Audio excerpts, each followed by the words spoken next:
Haleluya. Umuntu usindiswa ngokwamkela uJesu abe inkosi nomsindisi. Haleluya. Uma ungamamkelile uJesu, uma kwenzeka kufika usuku lakho lokufa, ngeke uzumbone uNkulunkulu, ngoba umuntu uyazikholelwa yena esasemhlabeni, akukholelwanga. Akuphushwa umuntu ngomthandazo, akungeniswa umuntu ngo-12 ebusuku.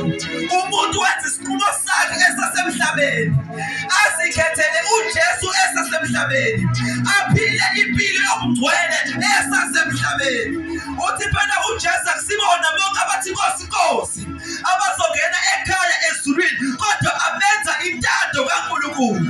Kusho ukuthi noma usumamkelile uJesu kodwa uma intando kaNkulunkulu ungayenzi, ngeke uzungene ezulwini. Haleluya. Akusibona bonke abathi Nkosi Nkosi abazongena ezulwini, kodwa abenza intando kaNkulunkulu.